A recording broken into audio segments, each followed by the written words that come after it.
Hello guys, നമ്മൾ ഇന്നിവിടെ discuss ചെയ്യാൻ പോകുന്ന ടോപ്പിക്ക് ലാൻഡ് ലോയിലെ എക്കോളജിക്കൽ ഫ്രാഗൈൽ ലൈൻ എന്ന് പറഞ്ഞാൽ ഇമ്പോർട്ടൻറ്റ് ടോപ്പിക്കാണ് നമ്മൾ ഡിസ്കസ് ചെയ്യാൻ പോകുന്നത്. ആദ്യം ഇൻട്രൊഡക്ഷൻ പാർട്ടിലോട്ട് പോകാം. ഫോറസ്റ്റ് എന്നത് ഭൂമിയുടെ ലെങ്ത്സ് പോലെയാണ്. അതായത് മരങ്ങൾ വെട്ടുകയോ പിന്നെ റിവേഴ്സ് മലിനമാക്കുകയോ പിന്നെ മൃഗങ്ങളുടെയും വാസസ്ഥലങ്ങൾ നശിപ്പിക്കുകയോ ചെയ്താൽ അതിൻ്റെ ദോഷം ലാൻഡ് ഓണേഴ്സിന് മാത്രമല്ല എല്ലാവർക്കും ഉണ്ടാകും. അതുകൊണ്ട് ലോ പറയുന്നത് പ്രകൃതിക്ക് വളരെ പ്രധാനമായ ചില ഭൂമികൾ ഓർഡിനറി പ്രൈവറ്റ് പ്രോപ്പർട്ടി പോലെ കാണാൻ പറ്റില്ല. അങ്ങനെയുള്ള ഭൂമികളെയാണ് എക്കോളജിക്കൽ ഫ്രാഗൈൽ ലാൻഡ് എന്ന് പറയുന്നത്. ഇനി എന്താണ് what is ecological fragile land? എന്താണ് ഫ്രാഗൈൽ ലാൻഡ്?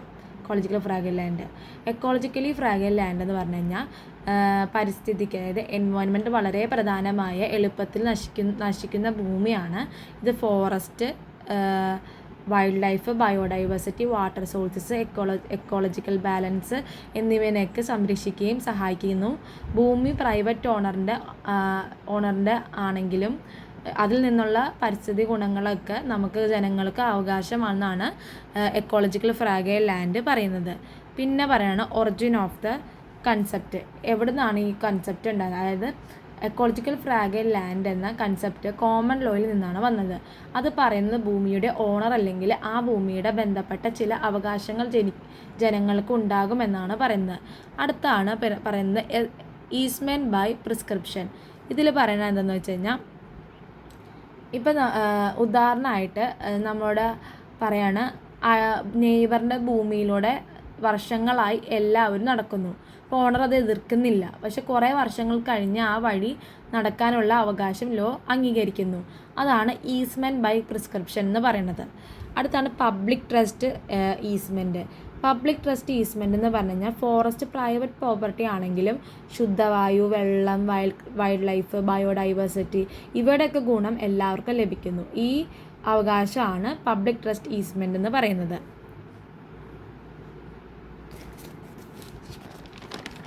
അടുത്താണ് കോൺസ്റ്റിറ്റ്യൂഷണൽ പ്രൊട്ടക്ഷനെ കുറിച്ചാണ് പറയുന്നത്. കോൺസ്റ്റിറ്റ്യൂഷണൽ പ്രൊട്ടക്ഷൻ ആർട്ടിക്കിൾ 21 പറയുന്ന റൈറ്റ് ടു ലൈഫ് എന്നാണ്. അതിൽ പറഞ്ഞാൽ ശുദ്ധവായു, പൊല്യൂഷൻ ഇല്ലാത്ത എൻവയോൺമെൻറ്റ്, പിന്നെ ഹെൽത്തി എക്കോളജി എല്ലാം ഉൾപ്പെടുന്നതാണ് ആർട്ടിക്കിൾ 21. പിന്നെ ആർട്ടിക്കിൾ 48A പറയുന്നത് 48A പ്രകാരം ഗവൺമെൻറ്റിന് കടമയുണ്ട്. ഫോറസ്റ്റ് സംരക്ഷിക്കുക, എൻവയോൺമെൻറ്റ് സംരക്ഷിക്കുക, വൈൽഡ് ലൈഫ് സംരക്ഷിക്കുക. ആർട്ടിക്കിൾ 51A പറയുന്നത് ആർട്ടിക്കിൾ 51A പ്രകാരം ഓരോ സിറ്റിസണും നേച്ചർ സംരക്ഷിക്കുക, ഫോറസ്റ്റ് സംരക്ഷിക്കുക, എൻവയോൺമെൻറ്റ് സംരക്ഷിക്കുക എന്നതും കടമയുണ്ട്. പിന്നെ സുപ്രീം കോർട്ട് കേസുകളാണ് MC മെഹ്ത വേഴ്സസ് കമൽ. അത് ഇമ്പോർട്ടൻ്റ് ആണ്. ഇതിൽ പറയുന്ന ഈ കേസിൽ supreme court public trust doctrine വ്യക്തമാക്കിയത് എയർ, ഫോറസ്റ്റ്, റിവർ, സീ ഇവയെല്ലാം ജനങ്ങളുടേതാണ്, ഗവൺമെൻറ് ട്രസ്റ്റ് മാത്രമാണ്. അതുകൊണ്ട് ജനങ്ങൾക്ക് വേണ്ടി സംരക്ഷിക്കണമെന്നാണ് MC മെഹ്ത വേഴ്സസ് കമൽനാഥിൽ പറയുന്നത്. അടുത്ത കേസാണ് rural litigation and entitlement Kendra versus state of UP. അതിൽ പറയുന്നത് ശിവലിക് ഹിൽസ്, അതിൽ കോറിങ് സുപ്രീം കോർട്ട് നിർത്തിച്ചു. അപ്പോൾ പ്രൈവറ്റ് ലാൻഡ് ആണെങ്കിലും എക്കോളജി സംരക്ഷിക്കാൻ മൈനിങ് നിർദ്ദേശിക്കാമെന്നാണ് പറയുന്നത്. അതായത് ശിവലിക് ഹിൽസിലെ കോറിങ് സുപ്രീം കോർട്ട് നിർത്തിച്ചു. പ്രൈവറ്റ് ലാൻഡ് ആണെങ്കിൽ എക്കോളജി സംരക്ഷിക്കാൻ മൈനിങ് നിരോധിക്കാമെന്നാണ് ഈ കേസിൽ പറയുന്നത്. പിന്നെ S. Jagannath versus union of India. അതായത് കോസ്റ്റൽ എക്കോളജി നശിപ്പിക്കുന്ന ഷ്രിമ്പ് ഫാമിംഗ് ആന്ധ്രാപ്രദേശിലും തമിഴ്നാട്ടിലും ഉള്ള ചില തീരപ്രദേശങ്ങളിലൊക്കെ സുപ്രീം കോർട്ട് നിരോധിച്ചു. അടുത്ത കേസാണ് TN Godavarman Thirumulpad versus union of ഇന്ത്യയിൽ പറയുന്നത്. ഈ കേസിൽ സുപ്രീം കോർട്ട് പറയുന്നത് പബ്ലിക് അറ്റ് ലാർജ് ആണ് എക്കോളജി ഫ്രാഗൈൽ ലാൻഡിന് ബെനിഫിഷ്യറി. സ്റ്റേറ്റിന് എക്കോളജിക്കൽ ഫ്രാഗൈൽ ലാൻഡ് സംരക്ഷിക്കുന്ന കടമയാണ്. കൺവെൻഷൻ ഒരു ബയോളജിക്കൽ ഡൈവേഴ്സിറ്റി ഇന്ത്യൻ ലോയുടെ ഭാഗമാണെന്നാണ് കോർട്ട് പറഞ്ഞത്. അപ്പോൾ ഇതിൽ പറഞ്ഞത് എന്താണെന്ന് വെച്ച് കഴിഞ്ഞാൽ സുപ്രീം കോർട്ട് പറഞ്ഞതെന്ന് വെച്ച് കഴിഞ്ഞാൽ ഈ കേസിൽ സുപ്രീം കോർട്ട് പറഞ്ഞത് പബ്ലിക് അറ്റ് ലാർജ് ആണ് എക്കോളജിക്കൽ ഫ്രാഗൈൽ ബെനിഫിഷ്യറി. പിന്നെ സ്റ്റേറ്റിന് എക്കോളജിക്കൽ ഫ്രാഗൈൽ ലാൻഡ് സംരക്ഷിക്കാനുള്ള കടമയുണ്ട്. കൺവെൻഷൻ ഒരു ബയോളജിക്കൽ ഡൈവേഴ്സിറ്റി ഇന്ത്യൻ ലോയുടെ ഭാഗമായാണെന്ന് കോർട്ട് പറഞ്ഞു. അടുത്താണ് meaning of according of the supreme court. Supreme കോർട്ടിൽ എൻ്റെ എക്കോളജിക്കൽ ഫ്രാഗൈൽ ലാൻഡ് എങ്ങനെയാണ് സുപ്രീം കോർട്ടിൽ മീനിങ് പെടുന്നതെന്ന് വെച്ച് കഴിഞ്ഞാൽ, സുപ്രീം കോർട്ട് പ്രകാരം എക്കോളജിക്കൽ ഫ്രാഗൈൽ ലാൻഡ് എന്നത് നാച്ചുറൽ റിസോഴ്സസ് സസ്റ്റെയിൻ ചെയ്യുന്ന ഭൂമിയാണ്. അതായത് ഉദാഹരണമാണ് forest, wild life, പിന്നെന്തുതാ wild life habitat, biodiversity, പിന്നെ wetland, water recharge area. ഇതൊക്കെയാണ് അതിൻ്റെ ഉദാഹരണങ്ങൾ. അടുത്താണ് ഇൻ്റർനാഷണൽ കൺവെൻഷൻസ്. ഇൻ്റർനാഷണൽ കൺവെൻഷൻസ് എന്ന് പറഞ്ഞു കഴിഞ്ഞാൽ ഇന്ത്യയിലെ പല ഇൻ്റർനാഷണൽ കൺവെൻഷൻസുകൾക്കും ഫോളോ ചെയ്യുന്നത്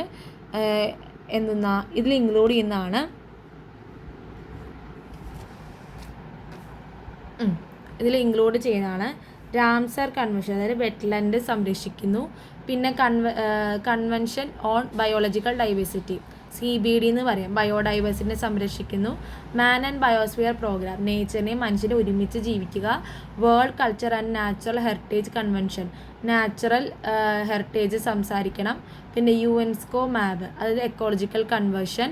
പിന്നെ ഇന്ത്യ സിഗ്നേറ്ററി ആയതിനാൽ ഇവ നടപ്പിലാക്കാനുള്ള ബാധ്യത ഉണ്ടെന്നാണ് ഇതിൽ പറയുന്നത്.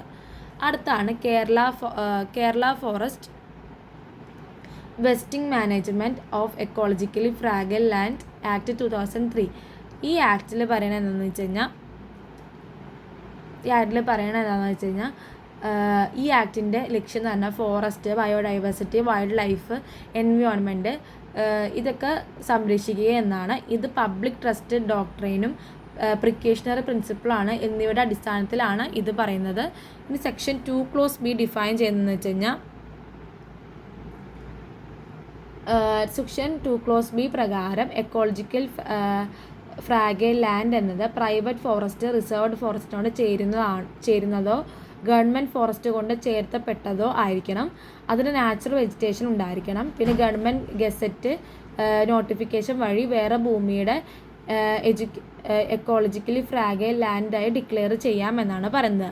അടുത്താണ് സെക്ഷൻ 3 വെസ്റ്റിംഗ്. സെക്ഷൻ 3 വെസ്റ്റിങ്ങിൽ പറയുന്നത് എല്ലാ എക്കോളജിക്കൽ ഫ്രാഗൈൽ ലാൻഡും ഓട്ടോമാറ്റിക്കലി ഗവൺമെൻറ്റിൽ വെസ്റ്റ് ചെയ്യുകയും ഓണറുടെ ഓണർഷിപ്പ്, പൊസഷൻ, മറ്റുള്ള അവകാശങ്ങൾ എല്ലാം അവസാനിപ്പിക്കുകയും ഗവൺമെൻറ്റിൽ എല്ലാ റൈറ്റ്സും ലഭിക്കുമെന്നാണ് സെക്ഷൻ 3 പറയുന്നത്.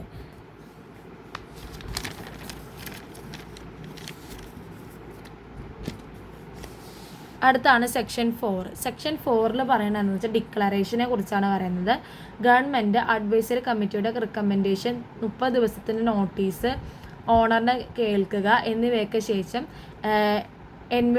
എക്കോളജിക്കൽ ഫ്രാഗൈൽ ലാൻഡ് ഡിക്ലെയർ ചെയ്യാമെന്നാണ് പറയുന്നത്. നോട്ടീസ് കിട്ടിയാൽ ഓണറിന് ലാൻഡ് വിൽക്കാനോ കൈമാറാനോ പിന്നെ മാറ്റം വരുത്താനോ പറ്റില്ല.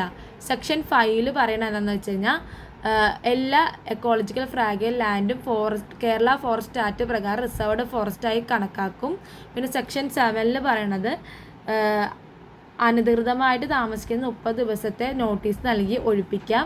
സെക്ഷൻ 8 പറയണത് എന്താണെന്ന് വെച്ച് കഴിഞ്ഞാൽ വെസ്റ്റ് ചെയ്ത ഭൂമിക്ക് ഗവൺമെൻറ് കോമ്പൻസേഷൻ നൽകും. സെക്ഷൻ 9 പറയണത് എന്താണെന്ന് വെച്ച് കഴിഞ്ഞാൽ ഗവൺമെൻറ് ട്രിബ്യൂണൽ രൂപീകരിക്കാനും ജഡ്ജ് ഡിസ്ട്രിക്ട് ജഡ്ജിലെ താഴെ ഉള്ളവനെ ആക്കരുത് എന്നാണ് പറയുന്നത്. പിന്നെ സെക്ഷൻ 10 പറയണത് എന്താണെന്ന് വെച്ച് കഴിഞ്ഞാൽ ട്രിബ്യൂണൽ തീരുമാനിക്കുന്നത് ഭൂമി എക്കോളജിക്കൽ ഫ്രാഗൈൽ ലാൻഡ് ആണോ, വെസ്റ്റ് ചെയ്ത് ശരിയാണോ, പിന്നെ കോമ്പൻസേഷൻ മതിയോ, ഓണർ ജയിച്ചാൽ ഭൂമി തിരിച്ചു കൊടുക്കണം, കോമ്പൻസേഷൻ കുറവാണെങ്കിൽ ഗവൺമെൻറ് കൂടുതൽ നൽകണമെന്നാണ് സെക്ഷൻ 10 പറയണത്. സെക്ഷൻ 11 പറയുന്നത് 60 ദിവസത്തിനുള്ള ഹൈക്കോർട്ടിൽ അപ്പീൽ നൽകാം. സെക്ഷൻ 12 പറയുന്നത് ട്രിബ്യൂണൽ സിവിൽ കോർട്ടിൻ്റെ അധികാരമുണ്ട്. സെക്ഷൻ 13 പറയുന്നത് സിവിൽ കോർട്ടിന് ജൂറിസ്ഡിക്ഷൻ ഇല്ല. സെക്ഷൻ 14 പറയണത് ഗുഡ് ഫെയ്ത്തിൽ പ്രവർത്തിച്ച ഗവൺമെൻറ് ഓഫീസേഴ്സിനെതിരെ കേസ് എടുക്കാൻ കഴിയില്ല എന്നും. സെക്ഷൻ 15 പറയുന്നത് അഡ്വൈസറി കമ്മിറ്റി, അതായത് ഇതിൽ അഡ്വൈസറി കമ്മിറ്റി എന്ന് പറഞ്ഞാൽ എക്കോളജിക്കൽ ഫ്രാഗൈൽ ലാൻഡ് കണ്ടെത്തുകയും ഗവൺമെൻറ്റിന് റെക്കമെൻഡേഷൻ നൽകുകയും ചെയ്യും. കമ്മിറ്റിയിൽ principal, chief conservation of forest chairman, 2 MLAs, പിന്നെ 2 MLAs, forest secretary, law secretary, revenue secretary, estate development director, KFRI director, TBGRI director, CESS director, CWRDM director, NGO representative എന്നിവരൊക്കെ ഉണ്ട്. ഇവരൊക്കെ ഈ കമ്മിറ്റി പരിശോധിക്കുന്നത് എന്താണെന്ന് വെച്ച് കഴിഞ്ഞാൽ അബണ്ടൻറ്റ് ഫ്ലോറ ആൻഡ് ഫോണ ആണോ, റെയർ സ്പീഷീസ് ആണോ, പിന്നെ water conservation, wildlife corridors, breeding grounds, മറ്റ് എക്കോളജിക്കൽ ഫാക്ടേഴ്സ്, ഇതൊക്കെ അവർ പരിശോധിക്കും. ഇനി സെക്ഷൻ 16 പറയണതെന്ന് വെച്ച് കഴിഞ്ഞാൽ മാനേജ്മെൻറ്റിനെ കുറിച്ചാണ് പറയുന്നത്. സെക്ഷൻ 16 പറയുന്നത് ഫോറസ്റ്റ് ഡിപ്പാർട്ട്മെൻറ്റ് മാനേജിൽ പ്ലാൻ അനുസരിച്ച് എക്കോളജിക്കൽ ഫ്രാഗൈൽ ലാൻഡ് മാനേജ് ചെയ്യും. അതിൻ്റെ ലക്ഷ്യങ്ങളാണ് നാച്ചുറൽ റിസോഴ്സിനെ സംരക്ഷിക്കുക, നാശം തടയുക, സസ്റ്റൈനബിലിറ്റി വർദ്ധിപ്പിക്കുക, എക്കോളജിക്കൽ ബാലൻസ് നിലനിർത്തുക. ഇതോടൊപ്പം ലോക്കൽ ഷെഡ്യൂൾഡ് ട്രൈബ് സമുദായങ്ങളോട് അവകാശങ്ങളോടും സംരക്ഷിക്കണം. ഇതിൽ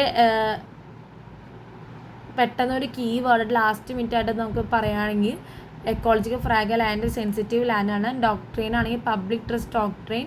ആർട്ടിക്കിൾ 21 ആണ് right to clean and pollution free environment. Article 48A government ഡ്യൂട്ടീനെ കുറിച്ച് പറഞ്ഞു. ആർട്ടിക്കിൾ 51A സിറ്റിസൺ ഡ്യൂട്ടീനെ കുറിച്ച് പറഞ്ഞു. Section 2(b) definition of ecological fragile ലാൻഡിനെ കുറിച്ച് പറയുന്നു. സെക്ഷൻ 3 വെസ്റ്റിംഗ് ഇൻ ഗവൺമെൻറ്റിനെ കുറിച്ച് പറയുന്നു. Section 4 declaration of ecological fragile ലാൻഡിനെ കുറിച്ച് പറഞ്ഞു. Section 5 reserved forest. Section 7 eviction. Section 8 compensation. Section 9 tribunal. പിന്നെ section 10 settlement of disputes. Section 11 appeal to high court. Section 12 tribunal has civil code powers. Section 13 civil code jurisdiction barred. പിന്നെ section 14 protection for good faith action. Section 50 advisory committee. Section 16 മാനേജ്മെൻറ്റായ forest department. ഇത് ഭയങ്കര important question ആണ്. അപ്പോൾ എല്ലാവരും ഇത് നന്നായിട്ട് പഠിക്കാൻ നോക്കുക. Thank you.